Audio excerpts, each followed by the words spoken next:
class in food and nutrition from SUNY Plattsburgh. Kelly works for the Compass Group, a food management contracting corporation. Kelly's father was born and grew up in New York, Inclusive Falls, New York, right across the border, and her mom was born and grew up on School Street, across from the Riverwalk entrance of the Walloomsac Pathway. Kelly has raised 3 children, her twin daughters, Emily and Olivia, and her son, Cody. Kelly's daughter, Emily, was tragically murdered on the Walloomsac Pathway in January 2021, over a year ago. Kelly has become an incredible advocate for the needed change of some of our laws at the state and local level.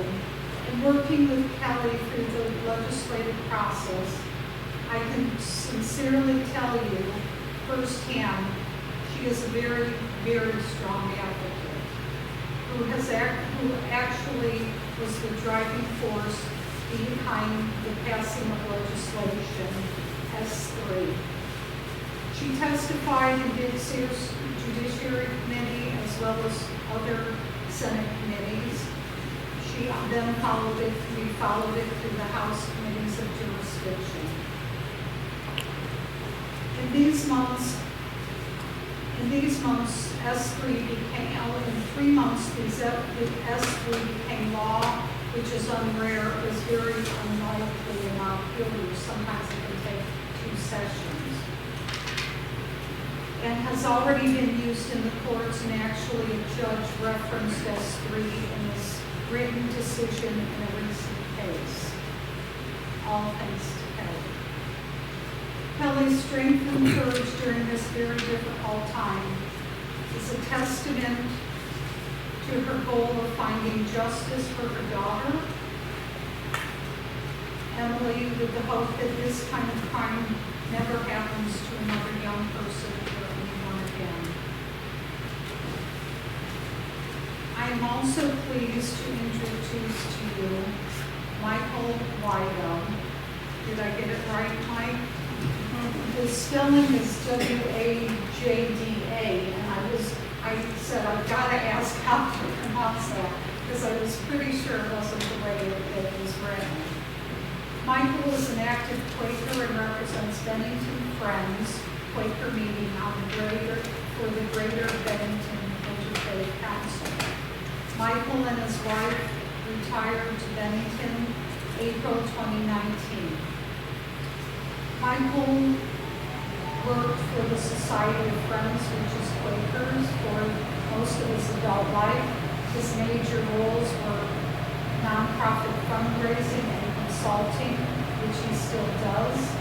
Michael is chairing the Walloomsac River Walks that we take once a month, and you're all welcome to come. It's on a Saturday morning, but they'll talk more about it. He now serves, as I said, he now serves on the newly formed Bennington Appalachian Trail Community Committee. He is co-chairing Bennington's Trail Fest with Jonas Spivak, which will take place July 30th at Bennington Rec Center. And Michael enjoys vegetable gardening. He enjoys outdoor activities, walking, hiking, camping, snowshoeing, and more. He cares about peace and equality, democracy, and the care of our planet Earth. He's also very interested in Bennington thriving into those community which cares about all of its residents. So if you would please welcome Kelly and Michael, who will speak today about Emily's story, the Walloomsac Pathway Project, and justice programs. So please welcome. I believe in goodness. And the story that Kelly and I are going to share with you today, in my mind, is an amazing example of such goodness. Thanks to Kelly Carroll and to the strength and faith of the Greater Bennington Interfaith Council, Out of tragedy has sprung hope and responsibility. I'm going to start off with a short amount of background information, and then Kelly will speak her personal story. And then I will end today with a little bit about the River Walks project, which Mary mentioned briefly, leaving some time for questions at the end, and we hope to do all this in 20 minutes. What Mary had to say about Kelly, I could emphasize 100 times. What an example of a person who has, out of tragedy, turned to making a community a better place. Emily's murder happened in front of the Walloomsac apartments on the river at 12 o'clock noon, broad daylight. The residents of that apartment, you can imagine, became extraordinarily frightened about going out of their home. Kelly saw that fear and decided that out of this tragedy, we should work to make that walk a safe place. The Interfaith Council came together with Kelly and her family. Angie Emerson, who was at the time a interim rector at St. Peter's Church, met with Kelly and her family. There was a vigil held, and out of that vigil, a decision to begin some monthly walks. I'm going to save the details of those walks until after Kelly has a chance to speak. So Kelly, I'm going to let you.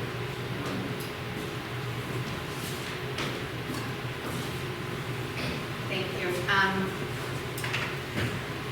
I don't talk about this too much in public, so I'm going to ask that you just bear with me. I'll try not to be too emotional. But my story started on that day, and I got a call. My daughter Emily had been, unfortunately, in addiction for about 6 years prior to her attack. And my grandson was in foster care. And around noontime, his foster mother called me and asked if everything was okay. So as a parent, everything goes through your mind. And I tried for hours to get in touch with her because about a year and a half before that, she had been violently attacked on a path over near Applegate, and she had actually pressed charges and taken about 15 months of threats and intimidation.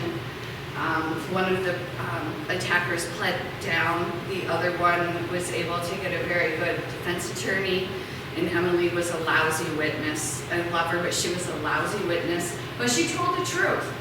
And I can say that with confidence because right before Christmas in 2020, she got an audio from the two of them laughing about her attack and vowing to do it again and saying that this time, and mentioning her name, she wouldn't be able to talk about it after.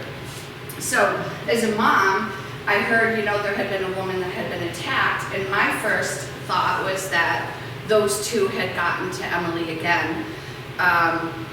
And I tried frantically messaging her and calling her, and I got nothing. And I remember sending Kat a message about 3:30 and saying, well, nobody's come to the door, so I think she's just sleeping or something like that. And it wasn't 15 minutes later that I had BPD at the door. And the minute I saw them, I knew. And I asked them if it was Emily, and they told me yes. And I asked them if she survived, and they told me no. In the next couple of minutes, I really don't remember. But then they sat us down and they asked us if we knew who Darren Pronto was. And I said no, I had never heard of him. And they told us that they had actually caught him at the scene, but that he probably would not do any jail time. He had been found not competent in a case prior to that, so he would probably spend the rest of his life in a mental hospital or a psych hospital, but there was no guarantees on that. So as a parent, you don't know what you don't know. You think the laws, you can't really make a difference, you can't really change, you just kind of have to deal with everything and you go through it. So I was lost. I had no idea what to do. So the first thing I did was I wrote a letter to Governor Scott because I thought, no offense, Mary, he's not a career politician. I wanted change. Emily had struggled for so long with either addiction or some mental health issues, depression. And if you have anyone like that in your family, there are no services in Vermont. Very, very limited, very difficult to get into. They have to go hours away or over the border. If you go over the border, they don't want to take the insurance, and it's this whole long thing. And I didn't want any other families to go through that. So what could I do to make a change? So I wrote to Governor Scott, and to my amazement, he wrote back. I was really surprised. He put me in touch with then Commissioner of AHS, Mike Smith, Secretary Mike Smith, and then Commissioner of Mental Health, Sarah Squirrel, Deputy Commissioner Maureen Fox, and Monica Hutton, Chief Prevention Officer. And we talked about how it works in Vermont. There's Vermont Care Partners. They're kind of like a nonprofit lobbying group. And then our 14 agencies pay into that. So we've just been trying to say, like, what can I do to make a difference for Bennington County? So from that, I've also connected up somehow, I'm not quite sure, with Senator Dick Sears and S3. And you don't know what you don't know. So competency. S3 was an act relating to competency, and S3 actually did 4 things. The first thing it did was it took any competency case out of being defended by the Attorney General and turned that over to Department of Mental Health and Legal Aid, because if people have mental health issues, they need somebody who can kind of specialize in that, so that was a really great thing. It also created, or it mandates the ability for the Department of Mental Health, when they change custody, they now have to report that change of custody to the court. And what that means, when somebody's found not competent, what it means is that they're not able to help with their defense. They're not intelligent enough to understand the criminal justice system and be able to aid in their defense, so they're not competent.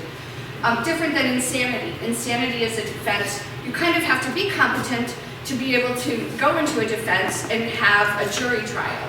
So I had no idea about that. All I knew was before he attacked her, he was competent enough to pull up his pants, and he ran after her and he tackled her. Now this was captured on 2 video cameras. He was caught 100 yards from her, covered in her blood, with the bloody knife, bragging about how he did what he did to Emma Grace.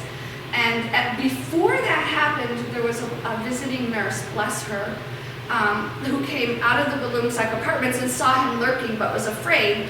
So instead of going down the river path, she went down through the grass into the bank, because it was Martin Luther King Day, so the bank was closed. Got in her car, see something, say something, called her parents and said, there's somebody really acting strangely, what should I do? They said, call BPD. She called 911. So BPD was already on their way over to School Street, which is where they caught him. She narrated the entire thing on a 911 call, witnessed it for everything. And 2 months prior to that, he made a 2-minute video on Facebook bragging about how he can get away with murder. He can slit people's throats because the state of Vermont can't do anything about it. And the reason that the state of Vermont can't do anything about it was because back in 2015, there was a case called the Carroll case, and the defense got a not competent finding. The state said, we would like to have our own expert evaluate, and the defense said, no, that's not in the law, so you can't do that. It went up to the Vermont Supreme Court. Long story short, the Vermont Supreme Court said that it is unconstitutional for the state to ask for a second competency evaluation in a competency case because it's not written in the statute like it is for an insanity case. So S3 got that into the statute. So now S3 not only takes these cases out from the Attorney General, it puts them it keeps them in takes them out of criminal court, puts them into family court, puts them into the custody of Department of Mental Health. Department of Mental Health, when they make a change in custody, has to notify the court. He had, and this is based on Senator Sears' testimony in the Senate Judiciary Committee, Darren Pronto had been arrested in 2015 for false information, for 2016 for assault released with mental health conditions, for 2016 again for a more violent assault with stricter mental health conditions. And in 2018, he did a violent home invasion where he was trying to slit the throats of his neighbors, and Vermont State Police got there in time. So what happened in 2018, his defense had a competency evaluation, and lo and behold, we didn't find this out until a few months ago, it was competent. He was found competent to stand trial in 2018. The defense, who Matt Valerio has testified over and over again, never does this, went out and got a second evaluation and had him found not competent. So because of that, he went into the custody of Department of Mental Health. He goes to the state hospital for 18 months, comes out in 2020, and starts terrorizing the people of Helena. Not only is he terrorizing his neighbors, he's threatening to slit their throats, he's slicing their screens and their doors, he's making multiple threats. They actually had to go to court to get stalking orders, all while he's out after being violent, released into the community with no notification, and those victims did not find out until they heard about Emily's murder on the news, and that's just wrong. So now they're going to do that. And it also created a forensic working group, which is taking a look at competency restoration for the state.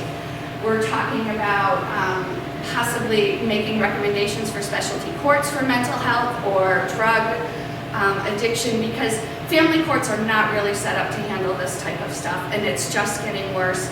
And then the most controversial thing that they're talking about is a forensic facility for violent offenders who have mental health issues.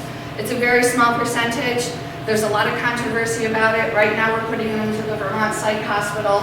It takes up about 25% of the beds when they're fully open. But lately they've had 4 beds closed because of COVID, so this is taking up about 30% of those beds. And people who really need mental health assistance need that, as opposed to something. So they're looking at the forensic facility. And I'm fortunate enough to be able to be on that working group, which is, it's all lawyers and people from the Department of Mental Health and legal aid. And one thing that did strike me as surprising was they were talking about all these competency cases, and it's a very small percentage. And the violent ones, very, very, very small percentage. But those competency cases that went from the Attorney General's office over to the Department of Mental Health and legal aid, the amount of those cases really, really surprised those agencies. So it's something that we really need to do and move forward on. And S3 does allow that second competency. And like Mary was saying, we just went to court in December, and we had, we being the state's attorney's office did request their own evaluation. They actually have 2 experts. The first one was looking at the evaluation that the defense had done. So they had a remote evaluation done on him. He refused to complete part of it, so they just said, you know what, he's not competent. Let's just take him, give him his get out of jail free card, put him in the Vermont Psych Hospital, and then when we're done, in 18 months or 2 years, we'll just let him back out into the community. And it's not right. So that's what I advocated for. And some of our representatives can tell you I was relentless. I wrote letters every day. And S3 got signed. Governor Scott actually sent me a letter and sent me the pen that he signed it with, which was nice. But the best part is just knowing that there's going to be some justice for Emily, because even if they do go through and they do find him not competent, at least we'll have the confidence that it was an actual thorough examination. And now that the state has the ability to request that second evaluation, I think it makes it safer for all of us in Vermont. And I'm not saying lock anybody up just because of, for the sake of locking them up. But I think, it's not, it's up to the court. Let the court decide. Let the court decide if somebody is competent or not. So that's the kind of stuff that I worked at afterwards, and I'm very grateful because out of that I got a great friendship with Mary Morrissey. And I also hooked up with Reverend Angela Emerson, which is how I became involved with the walks, which is what Michael's going to talk about. So I'm sorry if I ran on too long, but that was pretty much what we did on Emily's behalf. I am Emily's voice, and thank you very much. So the Interfaith Council really heard the call of this is not a safe place. I don't know how well you know the Walloomsac path or walk it. Parts of it have no lights. There's been a lot of drug activity along the path, violent encounters, neighbors disturbed. And one of the things that came out of the tragedy was that the Interfaith Council started to pull various stakeholders together to improve the path. And we've had some pretty amazing accomplishments already. The Bank of Bennington, for example, has added numerous lights. Their parking lot is adjacent to the Walloomsac apartments where there was a lot of fear. They've added lights, they've added cameras, they've put up signs that say surveillance is here. The city, the town, has now put in the budget for this year, which was just approved, thank goodness, lights for the block between School and Park Street. No lights there. Beautiful, beautiful part of the walk, but also a part that has had a lot of trouble at night. A lot of noise.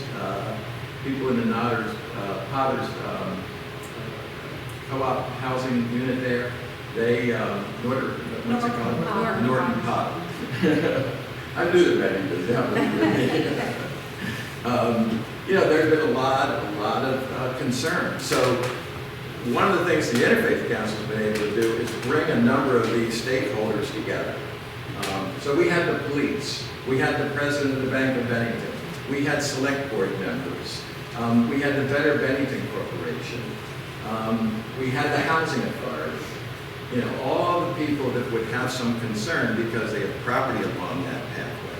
But here's the other thing. That pathway is an amazing asset for the town of Bennington.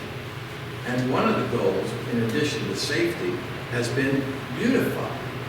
How can we make this more of an attraction, get it used more, and possibly discourage some of the less desirable activity that's been going on there? So I don't know how much you're connected with the Better Bennington Corporation, but they apparently have had a concern for that path for many, many years. And I'm pleased to tell you that this week, the town is submitting to the state a request for $200,000 through the Downtown Transportation something grant, which used to be a maximum of $50,000. They've raised that maximum to $200,000. And the town, with the Better Bennington Corporation, have decided to make the pathway a priority, which is pretty astounding from our point of view.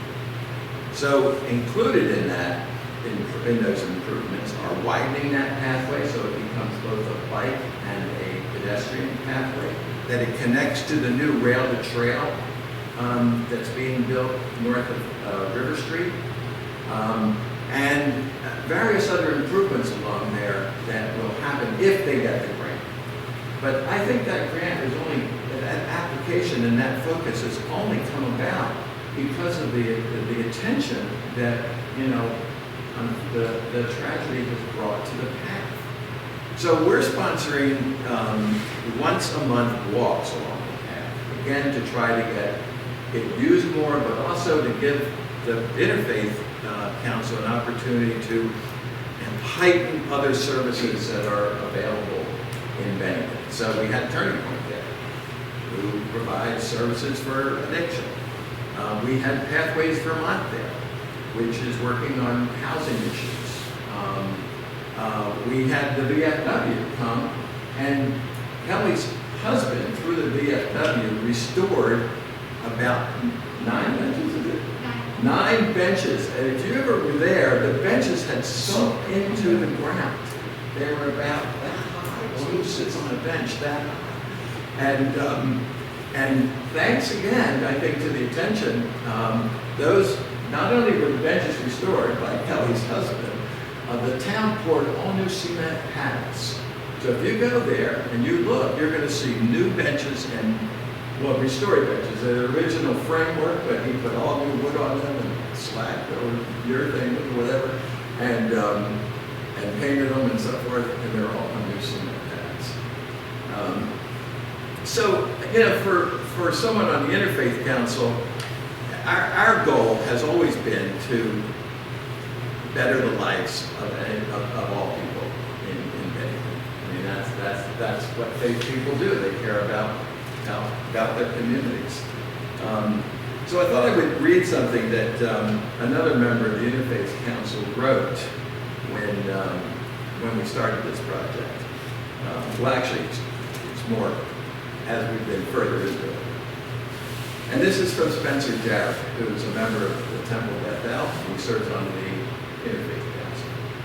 He said, the near-term focus of the Walloomsac walks has been to provide an enjoyable shared community experience and to raise awareness about needed improvements to the riverwalk. Our long-term goal is larger. Just as the Interfaith Council unites faith-based organizations to do good work on behalf of the whole community, we want the Walloomsac walks to inspire all residents to work to tackle together our community's most pressing needs. That spirit of cooperation is a big part of what makes Bennington great. I can tell you that I'm a newcomer here. I've been here 3 years. I've had this opportunity to serve on the Interfaith Council with a wonderful group of people. Marsh Hudson-Knapp, by the way, is the person who got us here today. And Marsh and I have a very close spiritual friendship. But anyway, Bennington has a lot of potential. You know, I'm excited about the downtown, like the woman that spoke earlier today, and the improvements. That whole Putnam project was underway when we moved here. That path is an amazing asset. My son lived in South Carolina before moving to Bennington. And he lived in a little town that was kind of off the beaten track, but it had a walk. And it's called the Swamp Rabbit Trail. And they improved that trail, and it's a bike trail from Greenville, South Carolina, all the way out to Travelers Rest where he lived. That trail has increased the economic growth of that little town extraordinarily. People go there, there are picnics there, they ride their bikes, and I think this path here has this very similar potential. I would encourage you to do this. Michael McDonough, who is basically chair of the design committee for the Better Bennington Corporation, they have developed a very extensive plan for the Riverwalk with drawings and details and so forth.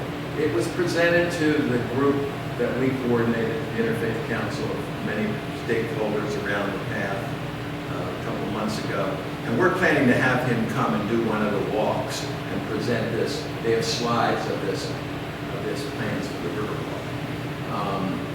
So this is an asset. We want to see the community make use of it. We also want it to be an aid to improving some of the unfortunate circumstances that exist here. So that's pretty much our story. Again, out of tragedy to me, Kelly and her family have wanted to bring goodness. And so we're grateful for that and happy to answer any questions. I don't have a question, I have a comment. Kelly, I just want to affirm that you're being an advocate for this is a very positive thing.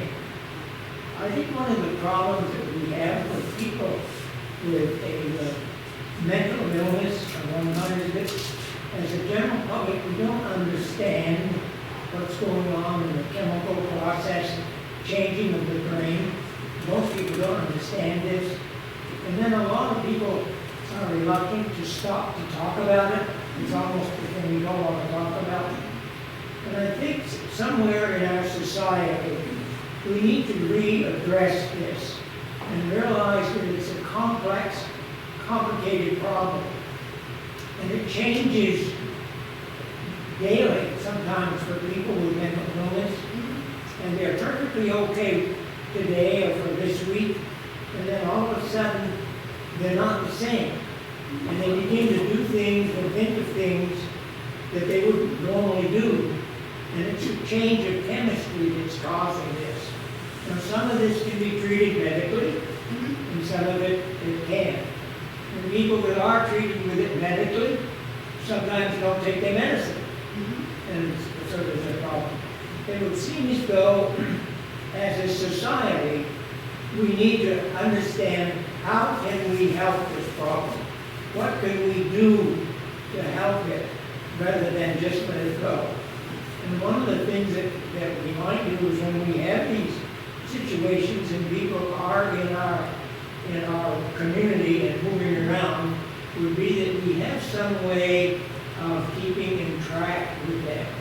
A periodic report, an evaluation, an accountability, and following it up somehow.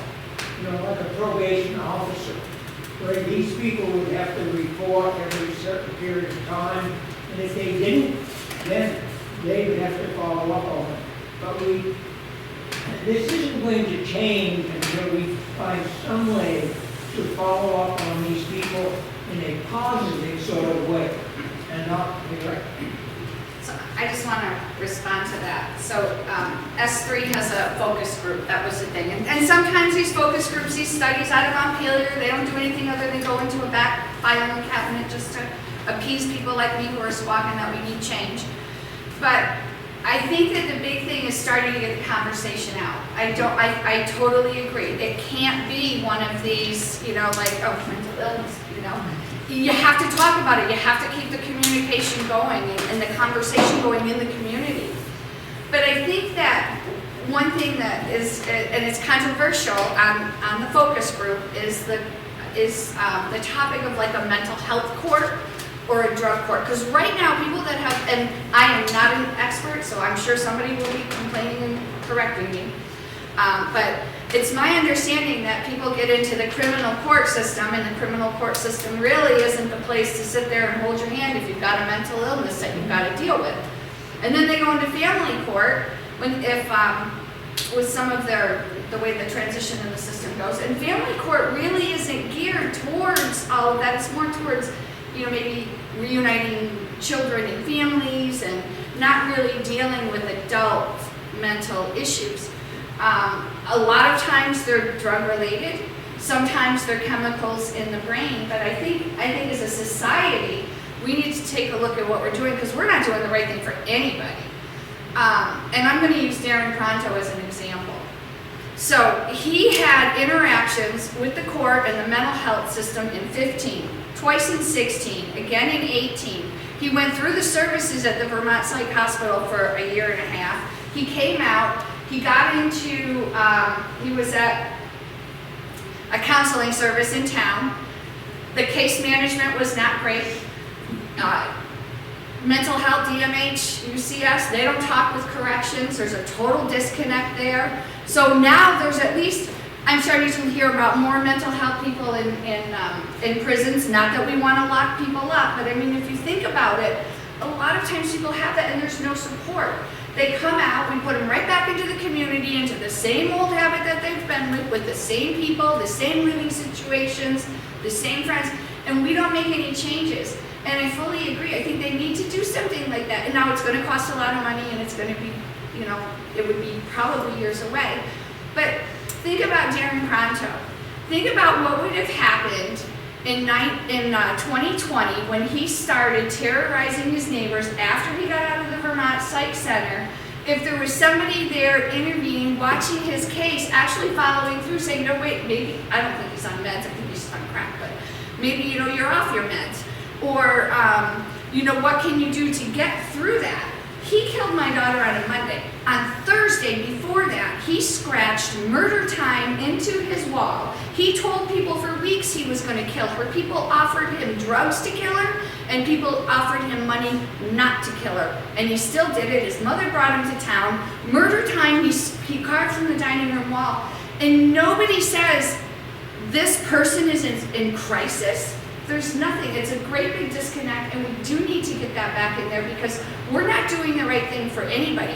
And had that intervention been available to him when he got out of the Vermont Psych Center and DMH just put him loose on the streets, he probably would not be looking at spending the rest of his life somewhere, whether it's going to be in jail or it's going to be in a psych hospital.